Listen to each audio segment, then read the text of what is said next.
The night was colder than usual, and a pale moon hung low in the sky, shrouded by tendrils of drifting clouds. The group of friends, Maya, Chris, Jason, and Eric, stood outside the gates of the old Willow Ridge Hospital, their breaths fogging the crisp autumn air. The hospital had been abandoned for decades, its once pristine facade now a crumbling mass of cracked stone and ivy. Chris grinned, the beam of his flashlight dancing across the rusted gate. "This is gonna be epic. I heard some crazy stuff about this place," Mia frowned, tugging her jacket tighter around her. "This is dumb. Why are we even here? To prove we're not chickens," Jason said with a smirk, giving her a nudge. "Besides, Eric's been begging us to come for weeks." "Aren't you curious?" Eric, the quietest of the group, shifted uncomfortably. "I just thought it'd be cool. You know, an adventure, my ass," Mia muttered under her breath. The group climbed through a gap in the gate, stepping into the overgrown courtyard. The hospital loomed before them, its shattered windows like empty eyes staring into the void. A faint creak echoed as the wind nudged a hanging door. "Let's stick together," Chris said, his tone more serious now. The group moved cautiously into the building, their footsteps crunching on shattered glass and debris. The air inside was damp and smelled of mildew, with a faint metallic tang that clung to the back of their throats. The beam of their flashlights pierced the suffocating darkness, revealing graffiti-covered walls, overturned furniture, and broken medical equipment scattered across the floor. "It's just an old building," Mia said, though her voice quivered slightly. Jason shone his light down a hallway, its walls lined with peeling paint and cracked tiles. "Let's check this way." The group hesitated before following.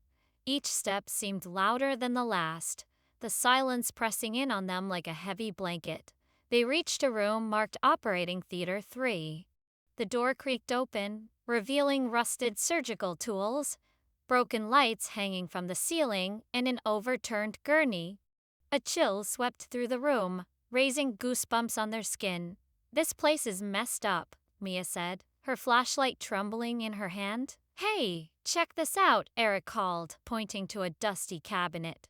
He opened it to reveal a stack of faded patient files and a jar containing something unidentifiable floating in murky liquid. "That's disgusting," Chris said, wrinkling his nose. Suddenly, there was a loud thud from somewhere deeper in the hospital. The group froze. "What was that?" Maya whispered. "Probably just the wind," Jason said, though his eyes darted nervously toward the doorway. The sound came again, this time closer, a hollow, echoing thud followed by a faint shuffling noise. Eric turned to Chris, his face pale. "Maybe we should leave," Chris nodded slowly. "Yeah, maybe." Before he could finish, the flashlight in Eric's hand flickered and went out. The group huddled together, their breathing ragged. "Eric," Mia said, her voice barely audible. When they turned to him, he was gone. "Eric!" Chris yelled, his voice bouncing off the walls. Panic set in as the friends frantically searched the room, shining their flashlights into every corner. Eric's flashlight lay on the floor, its beam casting an eerie glow against the wall. "He was just here!" Mia cried. "Maybe he's playing a prank," Jason said, though his voice was shaky. "Eric wouldn't do that," Chris snapped. "Not here." They fanned out, calling Eric's name, but the only response was the hollow echo of their own voices. As they moved deeper into the hospital, the air grew colder, and the oppressive silence was broken only by the faint creak of the building settling. They entered a long hallway, its walls smeared with something dark and unidentifiable. Old patient rooms lined either side, their doors hanging askew. Mia stopped abruptly, pointing her flashlight into one of the rooms. "Did you see that?" "See what?" Chris asked, stepping closer. There was something. Mia stammered. "It moved." Jason shone his flashlight into the room. It was empty except for a broken bed frame and a scattering of debris. "Your mind's playing tricks," Jason said, Though he didn't sound convinced, they continued down the hallway, the tension mounting with every step. Jason's flashlight flickered and died, leaving him in total darkness. "Damn it," he cursed. "Shaking it, stick close," Chris said, pulling him toward the group. They reached a stairwell, its metal railing cold and slick with condensation. "Why would he go down there? Where else could he be?" Chris shot back. Reluctantly, they descended. The basement was even darker, the air heavy and stifling. The beam of their flashlights revealed old storage rooms, rusted pipes, and piles of forgotten medical supplies. "Eric!" Chris yelled again, his voice tinged with desperation. As they turned a corner, they froze. In the distance, they saw a figure standing motionless in the shadows. "Eric," Jason called hesitantly. The figure didn't move. "Eric, if this is a joke, it's not funny," Chris said, stepping closer. The figure suddenly darted down the hall, disappearing into the darkness. "Run," Chris shouted, and the group took off after it. The chase led them to a large, empty room. In the center was an old operating table, its surface stained and rusted. Chains hung from the ceiling, swaying gently though there was no breeze. The figure was nowhere to be seen. "This doesn't feel right," Mia said, her voice trembling. A faint whisper echoed through the room, indistinct but chilling. "Did you hear that?" Jason asked, his eyes wide. The whisper grew louder, more insistent, until it became a cacophony of voices, each overlapping the other. The sound was deafening, and the friends clamped their hands over their ears. Suddenly, the lights of their flashlights went out, plunging them into darkness. "Mia!" "Jason!" Chris shouted. But his voice was swallowed by the chaos. When the lights flickered back on, Chris was alone.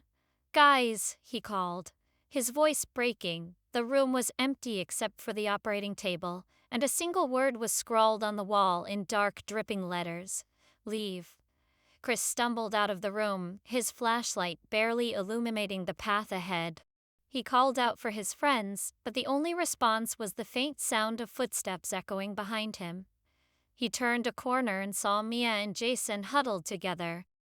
Relief flooded him as he ran toward them. "Where's Eric?" Mia asked, tears streaming down her face. "I don't know," Chris admitted. A sudden chill swept through the hallway, and the friends turned to see a shadowy figure standing at the far end. Its form was indistinct, but its presence radiated malice.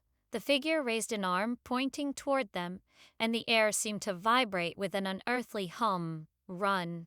Chris yelled, grabbing Mia and Jason by the arms. The group fled, their footsteps echoing through the labyrinth of hallways. The shadow followed, always just out of reach, but never falling behind. Finally, they burst through the front doors of the hospital and collapsed onto the overgrown lawn.